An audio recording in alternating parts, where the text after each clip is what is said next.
All right, so we have made it to my in-laws' house at the base of the Catalina foothills, and Clint, we have a really exciting animal. What are we gonna see? Well, according to your father-in-law, he found a tiger rattlesnake in his backyard, but we won't know until we get a closer look. Well, I'm pretty excited. You girls excited? Yeah. All right, let's go take a look. Come on, guys.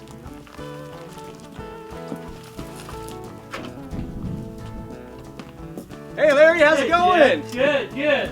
I hear you have a snake for us. Yeah, my dogs found it in the backyard. Wow, I'm so excited. Brought it out. All right, so safety first, guys. We do have a rattlesnake. We're not sure what species it is. Larry's pretty confident it's a tiger rattler. We've got a bin over it right now. Now, Clint, we do want to make sure everyone stays safe with this animal. Correct. Everybody should stay back at least 4 or 5 feet.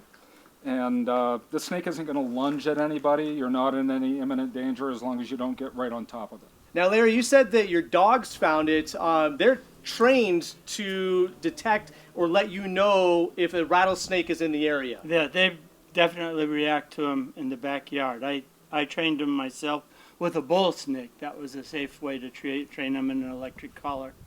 And now they react to rattlesnakes and Gila monsters. And that's obviously because your backyard is a desert, Right. and it is a native habitat for not only our western diamondback, but also the tiger rattlesnake, and Larry, as you said, a Gila monster, and those could be deadly to a dog. So training a dog to be able to detect a potentially venomous, potentially dangerous thing is such a great thing to do. And Really important. what do the dogs do when they find something like this? They have a special bark that we recognize. It's different from somebody walking by or horses going by. When there's something in the backyard that they're excited about, it's a real high-pitched, frantic bark.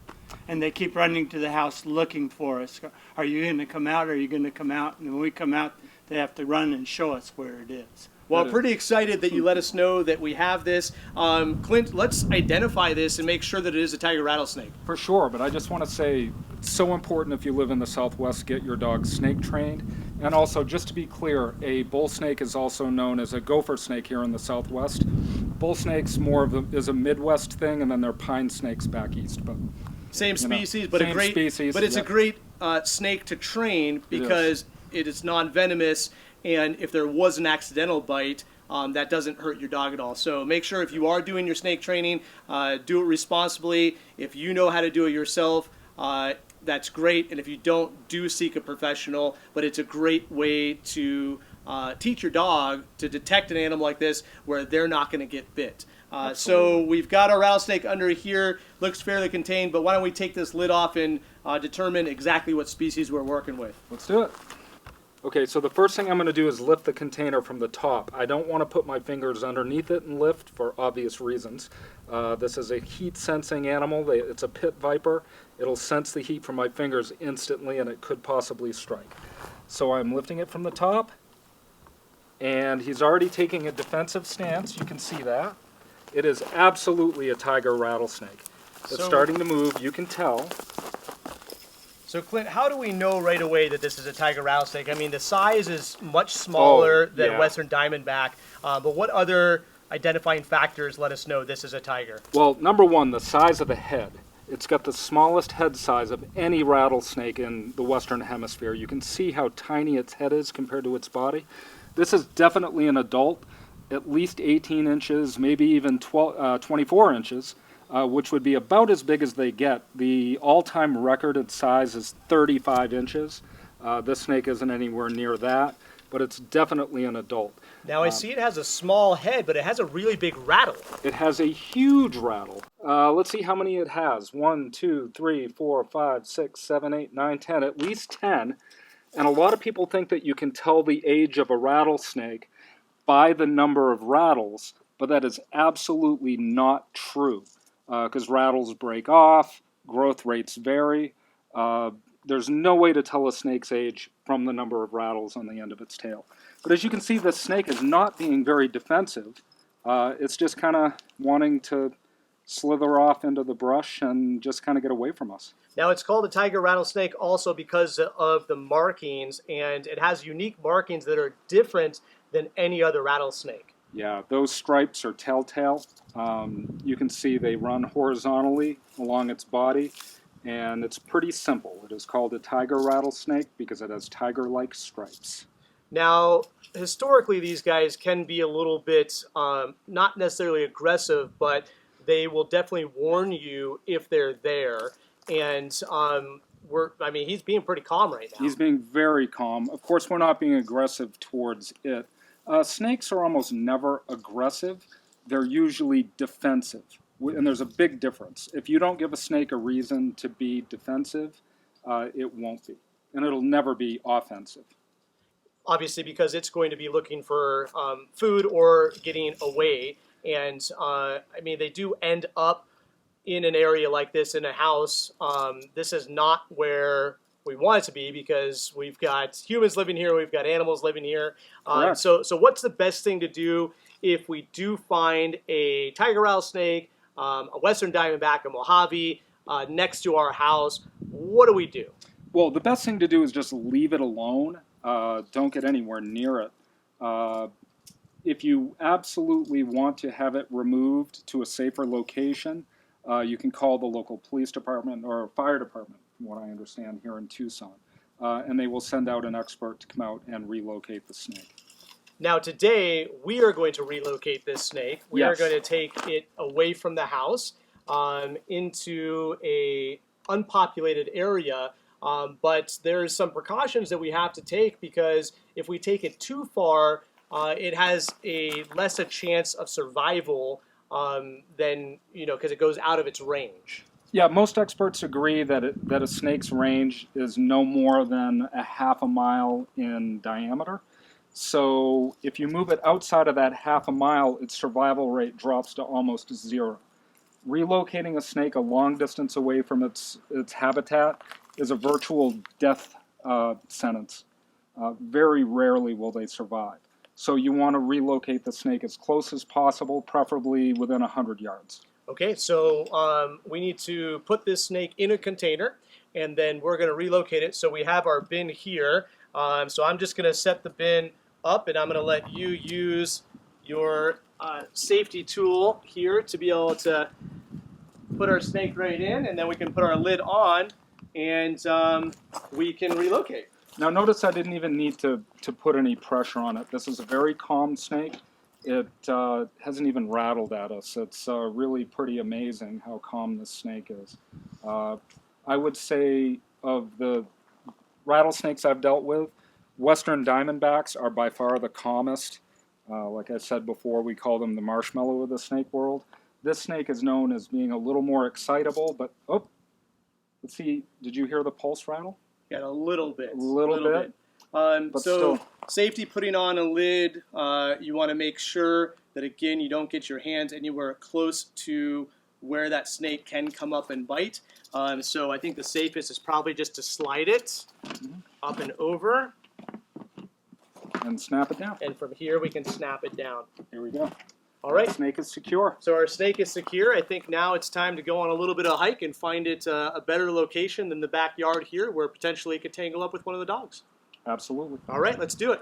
All right, guys, so we've got the snake in our bin. Now, Larry, where are we going to take the rattlesnake? We're going to take the snake about 50 to 60 yards back up behind the house. There's a big hill, lots of rocks, and cover for the snake. Sounds like a perfect spot for it. Now, before we do that, we do have a clear bin, and we want to make sure that we're protecting the snake. So what do we need to do? Well, just like a car windshield, when the sun shines through it, it creates a tremendous amount of heat. So we want to make sure that no sun shines through this clear plastic bin so the snake doesn't overheat. So we're just going to put a heavy towel over it. A lot of people might think that towels, hold heat in, but if it's cool, it'll keep it cool on the inside. And we don't want the snake to heat up because obviously that's going to be bad for the snake. So this will kind of protect it from the sun for our short walk up the hill. Absolutely. All right, looks like we're ready to go. You guys ready? We're ready. All right, let's do it. I'll grab snake hook. You got snake. Here we Thank go. you.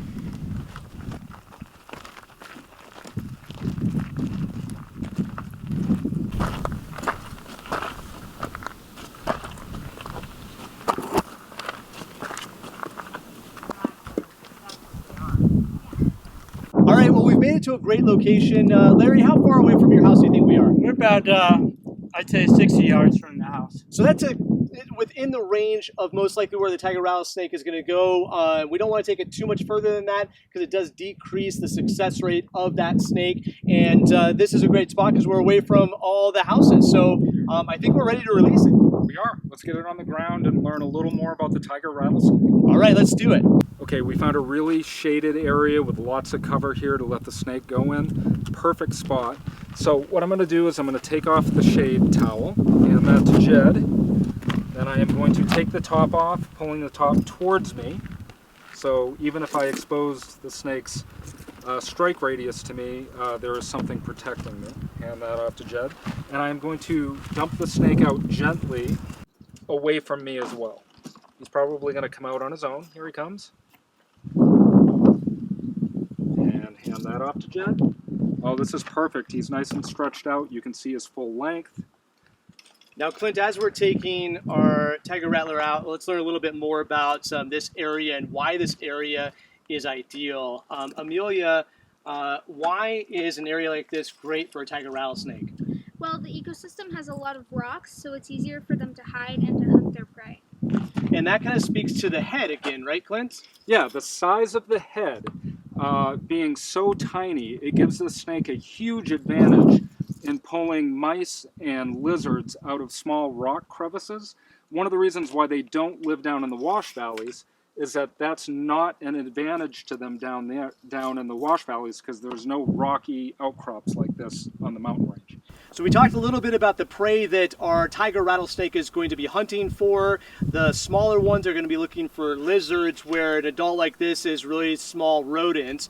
They are a pit viper, so they are a heat sensing viper that is going to sense the heat radiance that's different than the cold body of the rattlesnake. And they have a pretty high toxicity of their venom, and depending on what literature we look at, it's either the second to third most toxic snake in North America, and that's right behind the Mojave rattlesnake or the coral snake. So between those three, all of them have extremely toxic venom. This animal's venom is a neurotoxin and a mitotoxin. So what that means is that it's going to strike its prey, release, inject venom, release, and then it works on the nervous system of that animal, shutting that down in the musculature system so that that animal cannot get away. And Talia, being such a toxic snake, they're not really a threat to humans. Why are they not as much of a threat to humans as a western diamondback? Well, their fangs are really small and they don't have a lot of venom. Right. Their fangs actually are less than half a centimeter long, which is incredibly short. Compared to the diamondback rattlesnake, the western diamondback, their fangs are almost an inch long, sometimes exceeding an inch long. And the western diamondback's venom load is huge. More than any other snake in North America, except perhaps the eastern diamondback. And the tiger rattlesnake, this snake here, its venom load is by far the smallest. It just cannot inject venom through human skin, and even if it could, the venom load is so small that the few people that have been bitten haven't even displayed symptoms of any kind. And that's why, one, they pose little threat, but it's still a venomous reptile that we do have to be careful with. So make sure that if you do find any rattlesnake, you do not go pick it up. You can see that none of us are handling the snake except for Clint. Clint has done this for a lot of his life. He is trained to do it. Do not go pick up rattlesnakes under any circumstance unless you absolutely know what you are doing, because even an incidental bite, if you were allergic to the toxin, could pose a serious threat to you. So even though this one is pretty low on that scale, it's still nothing that you want to mess with. All right, well, we've learned a lot about our tiger rattlesnake, and I think it's now time to let the rattlesnake go. But Clint, you had one more thing you wanted to talk about. I did. The tiger rattlesnake has a reputation as being very excitable, very easy to rattle, and even do faux strikes at a perceived threat. As you can see, though, if this snake is handled in a gentle way that doesn't make it feel threatened, it really isn't bothered by our handling at all. He's very calm. He's let out a couple little pulse rattles down by the house. But this is wonderful. We're letting him go inside of his natural range, but away from the house and any potential threat to people or pets, because you never know in a local population if this particular snake might have longer fangs than the average tiger rattlesnake. It could potentially pierce human skin and inject a very toxic venom. So you always want to be super careful. But this snake has been very agreeable. Really happy to have had it pointed our direction. I think with that, maybe let's let him go off into the desert and enjoy the rest of his life and be a great tiger rattlesnake out here in the Sonoran Desert. We'll see you next time on Critterhead TV, where fear becomes wonder and wonder becomes passion. Bye, guys. Bye.